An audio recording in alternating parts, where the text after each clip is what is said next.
레위기 4장 1절부터 21절까지 말씀 함께 봉독하겠습니다. 오늘은 속죄제에 대해서 함께 살펴보려고 합니다. 1절에 보면 여호와께서 모세를 통해서 이 속죄의 규례에 대해서 말씀하고 있습니다. 모세, 정말 대단한 사람인 것 같습니다. 하나님께서 그에게 성령의 감동을 주셔서 그가 기록한 성경이 오늘 우리가 보고 있는 레위기뿐만 아니라 창세기, 출애굽기, 민수기, 신명기 총 5권에 어쩌면 구약 성경의 가장 기둥이 되는 그 부분을 기록했다는 것이 정말 대단합니다. 이처럼 이러한 말씀은 모세를 통해서 당시에 있었던 이스라엘 백성들에게 주신 귀한 말씀입니다. 그리고 이 말씀은 궁극적으로 온 인류에게 주신 하나님의 귀한 말씀입니다.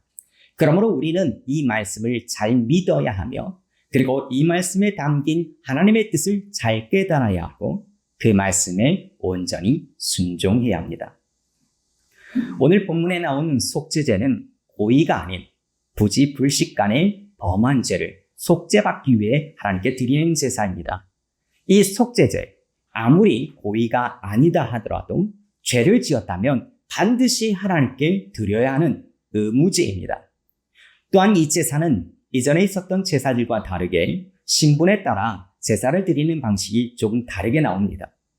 먼저 첫 번째는 1절부터 12절에 제사장을 위한 속죄제가 나오고 그 다음에 13절부터 21절까지는 온 회중을 위한 속죄제, 그리고 22절부터 26절까지는 족장을 위한 속죄제, 그리고 27절부터 35절까지는 평민을 위한 속죄제가 기록되어 있습니다.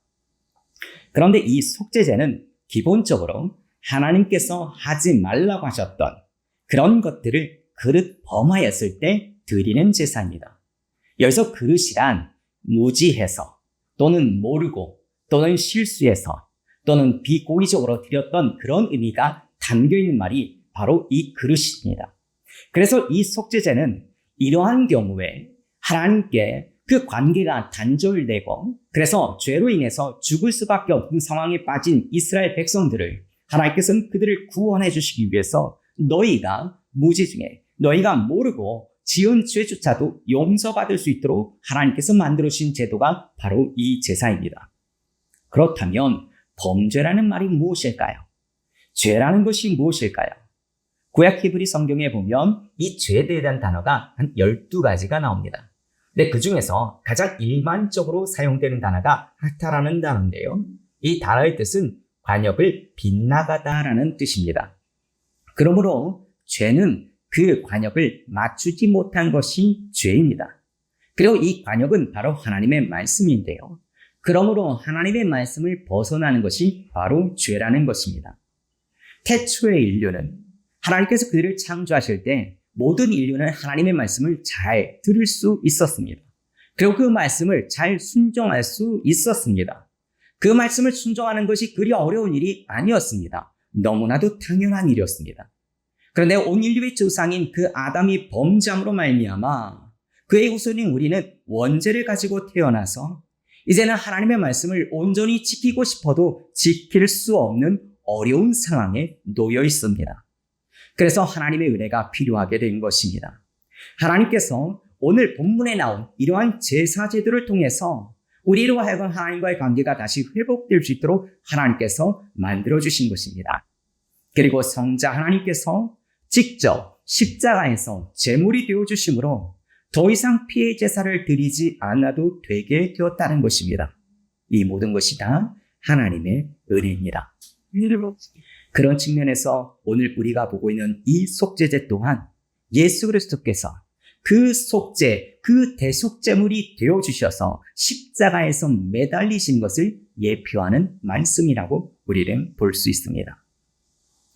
또한 오늘 우리가 보고 있는 이 속죄제는 아무리 고의가 아니라고 할지라도 죄를 지었다면 반드시 드려야 되는 의무제입니다. 반드시 하나님께 드려야 되는 제사라는 것입니다. 물론 무지 중에 또는 경솔하게 때로는 무심결에 범한 죄입니다. 하지만 아무리 고의성이 없다 할지라도 이것은 죄입니다. 그래서 속죄제를 통해서 반드시 죄사함을 받아야 합니다. 오늘날도 그렇습니다. 우리도 무의식 중에 죄를 지을 때가 있습니다. 때는 잘 몰라서, 때로는 무심결에 죄를 지을 때가 있습니다. 하지만 그것도 죄입니다. 우리는 내가 무슨 죄를 지었는지 그 죄를 깨달을 수 있도록 우리는 성령님의 도우심을 구해야 합니다. 그리고 그 지은 죄를 깨닫게 된다면 우리는 바로 회개를 해야 합니다.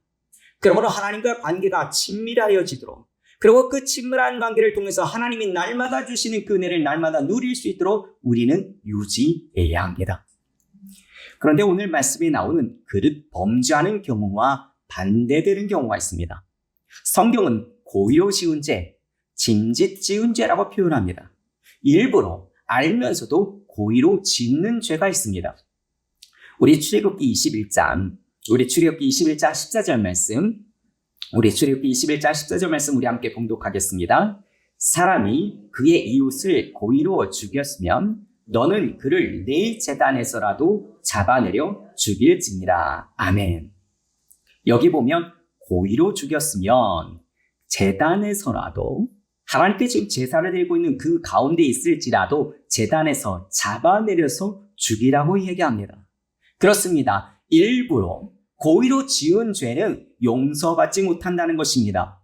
그래서 죄의 용서를 받으러 제단에 나갔음에도 불구하고 그곳에서 끄집어내서 죽이라고 말씀하고 계십니다. 이처럼 고의로 지은 죄는 죽임을 당하게 되었습니다. 하지만 실수로 범한 죄, 그 죄는 오늘 얘기하고 있는 이 속죄제를 통해서 용서받을 수 있었던 것입니다. 이 죄는 속죄제를 통해서 하나님께서 우리로 하여금 하나님과의 관계를 다시 회복시켜 주신 것입니다. 그러면 오늘 속죄제를, 오늘 본문에 기록된 4가지 종류에 따라서 우리는 더 자세하게 살펴보겠습니다. 먼저 4절 말씀인데요. 우리 본문 3절 4절 말씀을 우리 함께 봉독하겠습니다. 만일 기름 부음을 받은 제사장이 범죄하여 백성의 허물이 되었으면 그가 범한 죄로 말미암아 흠없는 수송아지로 속죄제물을 삼아 여호와께 드릴, 그 수송아지를 회막문 여호와 앞에다 끌어다가 그 수송아지의 머리에 안수하고 그것을 여호와 앞에서 잡을 것이요. 아멘. 지금 3, 4절에서 제사장이 범죄했을 때 드리는 속죄제에 대해서 이야기합니다. 여기에 보면 기름을 부음을 받은 이 제사장이 범죄하는 경우는 매우 큰 죄로 여겼습니다. 왜냐하면 제사장은 제사를 집례해야 하는 사람입니다. 그런데 그 집례하는 그 제사장이 범죄하면 그 제사는 부족함이 있게 됩니다. 그래서 제사를 드리러 온 그 사람이 아무리 정성껏 제사를 준비하고 하나님께 드릴지라도 이 제사장의 죄로 인해서 하나님이 그 제사를 받지 않습니다. 그렇기 때문에 제사장이 범죄한 것은 매우 심각한 문제인 것입니다. 뿐만 아니라 제사장은 지도자로서 백성들에게 큰 영향력을 미치는 사람입니다. 그런데 그 제사장이 범죄하면 그 영향력이, 그 죄의 영향력이 온 회중에게, 온 백성들에게 미치기 때문에 제사장이 범죄한 것은 매우 심각한 죄로 여겨집니다. 이처럼 제사장의 죄는 매우 중하기 때문에 그가 드리는 그 제물도 가장 큰 제물인 수송아지를 드리게 되었습니다. 범죄한 제사장은 수송아지를 회막으로 끌고 와서 그의 머리에 안수합니다. 그의 머리에 두 손으로 잡고 그가 회개하고 정말 하나님께 간절히 자신의 죄를 놓고 용서함을 구합니다. 번제와 화목제와 동일한 방식으로 진행이 되어집니다. 그리고 속죄받을 자신의 그 죄를 놓고 하나님 앞에 회개하며, 그리고 잠시 후에 희생당하게 될 그 제물의 죽음을 자신의 죽음과 동일시하며 엄숙한 마음을 가집니다. 누구보다도 이것이 무엇을 의미하는지 제사장은 알았기에 그의 마음이 더욱 힘들 줄 압니다. 다음으로 본문 5절에서 12절 말씀인데요. 우리 본문 5절에서 12절 말씀 함께 봉독하겠습니다. 기름 부음을 받은 제사장은 그 수송아지의 피를 가지고 회막에 들어가서 그 제사장이 손가락에 찍어 여호와 앞, 곧 성소의 휘장 앞에 7번 뿌릴 것이며, 제사장은 또 그 피를 여호와 앞, 곧 회막 안 향단 뿔에 바르고 그 송아지의 피 전부를 회막 문 앞 번제단 밑에 쏟을 것이며, 또 그 속죄 제물이 된 수송아지의 모든 기름을 떼어낼지니 곧 내장에 덮인 기름과 내장에 붙은 모든 기름과 두 콩팥과 그 위의 기름 곧 허리 쪽에 있는 것과 간에 덮인 거풀을 콩팥과 함께 떼어내되 화목제물의 소액에서 떼어남같이 할 것이요 제사장은 그것을 번제단 위에 불사를 것이며 그 수송아지의 가죽과 그 모든 고기와 그의 머리와 정강이와 내장과 똥 곧 그 송아지 전체를 진영 바깥 재버리는 곳인 정결한 곳으로 가져가다 불로 나무 위에 사르되 곧 재버리는 곳에서 불사를 지니라. 아멘. 안수한 후에 제물을 잡아서 그의 피를 성소 휘장 안에 7번 뿌립니다. 7번 뿌린 것은 완전한 속죄를 의미합니다. 그런데 족장의 범죄나 또는 병민의 범죄에서는 그 속죄제를 드리는 경우는 이렇게 제사장이 회막문에 들어가지 않습니다. 하지만 오늘 지금 여기서 얘기하고는 이 제사장의 범죄, 그리고 다음에 언급되는 회중의 범죄에 그에 대한 속죄의 경우는 제사장이 회막에 들어갑니다. 이처럼 제사장이 범죄하는 것, 그리고 온 회중이 범죄하는 것은 그만큼 죄의 무게가 크다라는 것을 지금 의미하고 있습니다. 다음으로 피를 향단 위에 뿔에 바릅니다. 그리고 나머지 피를 번제단 밑에다 모두 쏟습니다. 그리고 수송아지의 기름을 번제단에서 불사릅니다. 그리고 다음으로 수송아지의 가죽과 그의 모든 고기, 머리, 다리, 내장과 똥, 그 남은 모든 부분을 진 바깥에 재버리는 곳에 깨끗하게 불사르게 되어 있습니다.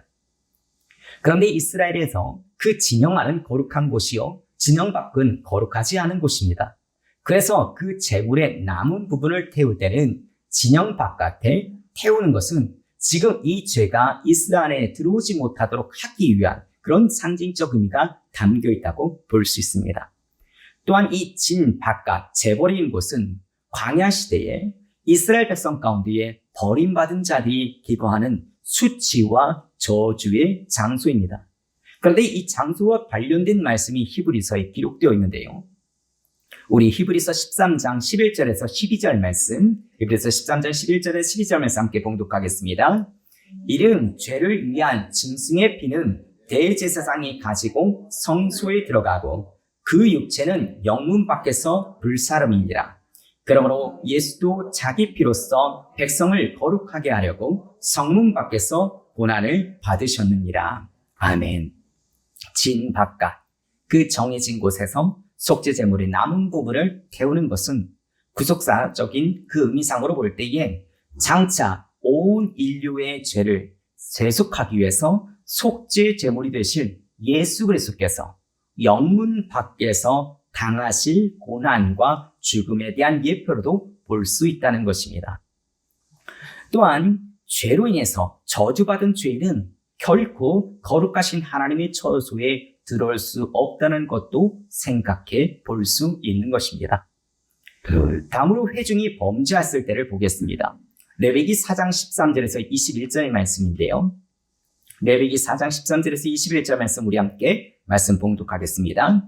만일 이스라엘 온 회중이 여호와의 계명 중 하나라도 부지 중에 범하여 허물이 있으나 스스로 깨닫지 못하다가 그 범한 죄를 깨달으면 회중은 수송아지를 속죄제로 드릴지니 그것을 회막 앞으로 끌어다가 회중의 장로들이 여호와 앞에서 그 수송아지의 머리에 안수하고 그것을 여호와 앞에서 잡을 것이요 기름 부음을 받은 제사장은 그 수송아지의 피를 가지고 회막에 들어가서 그 제사장이 손가락으로 그 피를 찍어 여호와의 앞 휘장 앞에 7번 뿌릴 것이며 또 그 피로 회막 안 여호와 앞에 있는 제단 뿔들에 바르고 그 피 전부는 회막 문 앞 번제단 밑에 쏟을 것이며 그것의 기름은 다 떼어 제단 위에서 불사르되 그 송아지를 속죄제의 수송아지에게 한 것 같이 할지며 제사장이 그것으로 회중을 위하여 속죄한즉 그들이 사함을 받으리라. 그는 그 수송아지를 진영 밖으로 가져다가 첫 번 수송아지를 사람같이 불사를지니 이는 회중의 속죄제니라. 아멘. 여기서는 온 회중이 범죄하였을 때 드리는 속죄제에 대해서 기록하고 있습니다. 그런데 한두 명이 아니라 온 회중이 범죄할 때가 어느 때일까요? 아니, 어떻게 온 회중이 한 번에 단체로 범죄할 수 있을까요? 일단은 온 회중이 그 지도자의 잘못된 결정에 따라서 직접적으로 또는 간접적으로 범죄할 때가 있습니다. 또는 이와 무관하게 회중 스스로가 어떤 사회적 분위기에 따라서 범죄하는 경우가 있습니다. 예를 들면 사울 왕 때 이스라엘 백성들이 블레셋을 침략합니다. 그리고 그들이 그 블레셋에 있는 가축을 약탈하게 됩니다. 그런데 그 가축한 약탈을 피채 먹는 경우가 있습니다. 하나님께서는 절대로 피채 먹지 말라고 하셨는데 그들이 그곳에서 취하면서 그들의 방식을 따라서 피채 가축을 약탈해서 먹었습니다. 이것은 회중이 범죄한 경우입니다. 사울왕은 분명히 이것은 잘못됐다고 이야기해야 되는데 그 모든 상황을 그들은 무지중에 지금 범죄한 것입니다. 또는 북이스라엘 전체 백성들이 그 단과 베델에 그 우상에게 전한 것도 바로 회중이 범죄한 경우입니다. 그들은 몰랐습니다. 사람들이 그러니까, 자신들의 조상이 그러니까 당연히 그런 줄 알고 그런 범죄를 저질렀습니다. 이러한 무지중에 이처럼 회중이 범죄할 때 하나님께서는 이 속죄제를 통해서 예배하도록 그들의 죄를 용서받도록 하여 주셨습니다. 그런데 어떻게 이 회중 전체가 이 죄를 지을 때 참 다른 죄와 다르게 알아차리기가 어렵습니다. 왜냐하면 나만 그런 것이 아니라 모든 사람들이, 옆에 있는 사람들이 다 그러니까 이게 죄인지를 모르는 겁니다. 그래서 내가 이 깨어시 죄라는 걸 깨달았을 때 우리는 그 죄를 자각하는 것만으로도 얼마나 감사해야 되는지 모릅니다. 내가 죄를 지었다는 걸 자각했을 때, 사람들이 다 그러니까 나도 그냥 그렇게 했다는 것을 깨달았을 때 우리는 반드시 회개를 해야 하는 것입니다. 그리고 이 온 회중이 범죄에 드리는 속죄제는 온 회중이 모두들 나와서 안수하지 못합니다. 사람이 많으니까요. 그래서 장로가 대표로 나아가서 안수하여 짐승을 잡습니다. 그래서 이들이 자신들이 지은 죄들을 대표하여 장로를 통하여서 온 회중을 대표해서 그들의 죄가 용서 구함을 하나님께 나아가는 것입니다. 그리고 그 이후에 규례는 제사장의 그 속죄제와 동일하게 진행이 되어집니다. 제사장은 그 제물을 피를 가지고 회막 안에 들어가서 성소, 곧 지성소 앞 휘장 앞에서 7번 뿌립니다. 또한 그 피를 회막 안 여호와 앞에 있는 향단불에 바릅니다. 그리고 남은 피 전부는 회막문 앞에 있는 번제단 밑에다가 쏟습니다. 또한 제사장은 그 제물의 모든 기름을 가지고 단 위에서 불사릅니다. 그리고 모든 고기는, 남은 고기는 진 밖으로 나가서 정해진 곳에서 불사르게 되어집니다. 그리고 20절에 보면 제사장이 그곳으로 회중을 위하여 속죄한 지 그들이 사함을 받으리라 라고 약속을 받습니다. 구시약 시대에 죄사함 법는 방법이 바로 이러한 방법입니다. 그리고 이 방법은 신약에 오신 예수 그리스도의 속죄 사역을 예표하는 것입니다. 다음으로 22절에서 26절에 보면 족장이 범죄했을 때 드리는 속죄제에 대해서 기록되어 있습니다. 족장, 백성의 지도자입니다. 그들이 자신이 잘못한 걸 나중에라도 깨닫게 된다면 아무런 흠이 없는 숫 염소를 가지고 바치도록 하였습니다. 잘못을 저지른 족장이 염소의 머리에 안수하고 하나님 앞에서 제물을 잡습니다. 그리고 제사장은 그의 피를 받아서 손가락으로 쥐고 번제단 네 모퉁이의 불에 바르고 나머지는 제단 밑에 쏟습니다. 그리고 나서 기름덩어리를 떼어 화목제물을 바칠 때와 똑같이 불살라 드립니다. 그리고 이 속죄제는 앞에 있는 두 경우와 다르게 제사장이 회막에는 들어가지 않습니다.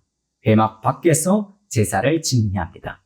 하지만 속죄의 기록은 동일하게 나타났습니다. 그래서 26절에 보면 제사장이 그 범죄한 것에 대하여 그를 속죄하면 그 죄가 죄사함을 얻을 것이라 라고 약속하고 있습니다. 다음으로 27절에 32절에 보면 평민이 범죄했을 때 드리는 속죄에 대한 말씀이 기록되어 있습니다. 백성 중에 어떤 사람이 잘못했을 때 흠없는 암염소를 가져다가 속죄제를 드려야 합니다. 이 속죄제의 방식은 족장에 속죄제를 드렸던 것과 동일한 방식으로 진행됩니다. 그런데 백성 중에 형편이 어려운 사람이 속죄제를 드릴 때는 암염소 대신에 어린 양을 가지고 하나님께 드릴 수 있었습니다. 물론 흠없는 어린 양을 가지고 나와야 합니다. 여기서 우리가 기억할 것은 아무리 병민이라 할지라도 죄에 대해서는 반드시 속죄를 해야 한다는 것입니다. 죄가 아무리 작다 할지라도 간과함 없이 하나님 앞에 속죄함으로 나아가야 한다는 것입니다. 왜냐하면 피 흘림이 없은즉 죄사함이 없기 때문에 그렇습니다. 다음으로 고의가 아닌 그릇 범죄한 것, 이 속죄 제사에 대한 예우들을 이제 말씀을 정리하도록 하겠습니다.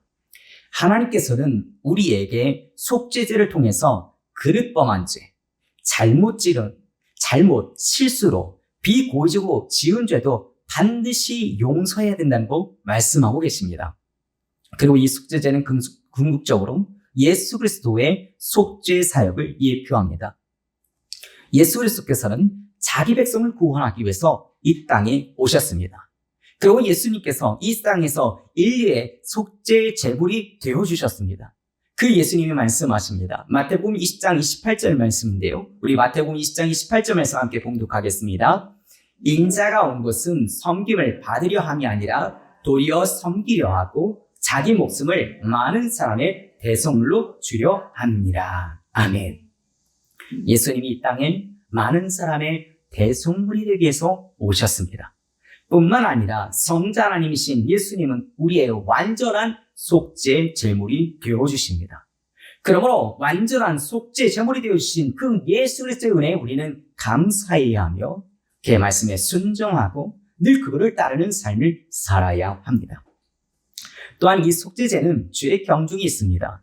같은 죄라도 평민인지 개인인지 또는 족장, 지도자의 죄인지 또는 그 제사장의 죄인지 구분하고 있습니다. 족장은 그 지도자의 죄가 더 무거웠고 제사장 그 죄가 훨씬 더 무거웠습니다. 왜냐하면 개인의 죄는 개인에게만 영향을 미치지만 지도자나 특히 제사장의 죄는 온 회중에게 영향을 미치기 때문에 그렇습니다. 그래서 제사장의 죄는 제물의 피를 회막 안으로 가져가서 그 휘장 앞에 뿌려야 했습니다. 족장의 제물은 제사장과 마찬가지로 수송아지로 드려야 했습니다. 그런데 오늘날 우리는 모두가 왕 같은 제사장입니다. 우리는 세상에 하나님을 아직 알지 못하는 자들에게 하나님의 사랑과 하나님의 은혜를 전해야 하고 그들이 죄사함을 받을 수 있도록 우리는 그들을 인도해야 합니다. 그리고 교회를 다닌 횟수가 많아지면 많아질수록 그리고 더 높은 직분을 받으면 받을수록 우리 자신의 영향력이 더 공동체에 크게 미치는 것을 알고 우리는 더욱 말과 행동을 조심해야 하는 것입니다. 또한 속죄제는 앞에 있었던 다른 제사와 다르게 피를 뿌리는 방식이 좀 다릅니다. 5절에서 7절에 보면 피와 관련된 동사가 5개가 동반됩니다. 피를 가지고 들어가서 피를 찍어서 7번 뿌릴 것이며 피를 향단불에 바르고 피 전부를 번제단 밑에 쏟을 것이며 이처럼 피를 그냥 한 번에 쏟는 것이 아닙니다. 피를 가지고 들어가고 찍고 뿌리고 바르고 쏟는 복잡한 절차를 한 것은 이처럼 죄가 심각하다는 것을 보여주는 것입니다. 아무리 비고의적으로 지은 죄다 할지라도 죄는 심각한 것입니다. 그러므로 죄는 오직 하나님께서 말씀하여 주신 이 속죄제 방법을 통해서만 해결받을 수 있는 것입니다. 그리고 오늘날 우리는 오직 우리에게 길과 진리와 생명 되신 예수 그리스도를 통해만 우리는 구원받을 수 있습니다. 여러분, 죄의 대가는 큽니다. 하나님은 자신의 독생자 예수 그리스도께를 우리의 죄 때문에 이 땅에 보내주셨고 십자가에서 죽게 허락하셨습니다. 예수님은 우리 죄 때문에 십자가에서 말할 수 없는 수치를 당하셨고 고통스러운 죽음을 일부러 택하셨습니다. 그러므로 지금 이 순간부터라도 죄를 멀리할 수 있도록 노력할 수 있기를 간절히 바랍니다. 네. 그리고 우리의 자녀들이, 우리의 후손들이 부지 중에 그릇 범죄하지 않도록 하나님의 말씀을 잘 가르쳐 주시길 바랍니다. 호세아 4장 6절 말씀, 우리 호세아 4장 6절 말씀 우리 함께 봉독하겠습니다. 내 백성이 지식이 없음으로 망하는도다. 내가 지식을 버렸으니 나도 너를 버려 내 제사장이 되게 못하게 할 것이요. 내가 너의 하나님의 율법을 잊었으므로 나도 너의 자식을 잊어버리리라. 아멘. 여러분, 내 백성이 지식이 없어서 망한다고 말씀합니다. 여기에 대한 지식은 하나님에 대한 지식입니다. 여러분, 하나님에 대한 지식이 없으면 무엇이 죄인지 몰라서 죄를 지을 수밖에 없습니다. 또한 무엇이 죄인지 모르니 당연히 죄에 대한 고백을 하고 회개할 수가 없습니다. 하지만 죄는 죄입니다. 죄의 결과는 하나님과의 단절이요 사망입니다. 여러분, 여러분의 자녀들에게, 여러분들의 후손들에게 죄가 무엇인지 분명히 가르쳐 줄 수 있기를 간절히 바랍니다. 그러므로 여러분의 자녀들이, 여러분의 후손들이 세상적 가치에 물들지 아니하고 세상의 상처받지 아니하고 오히려 세상에 선한 영향력을 끼치는 세상의 빛, 세상의 소금이 되시기를 우리 주 예수 그리스도로 축원합니다.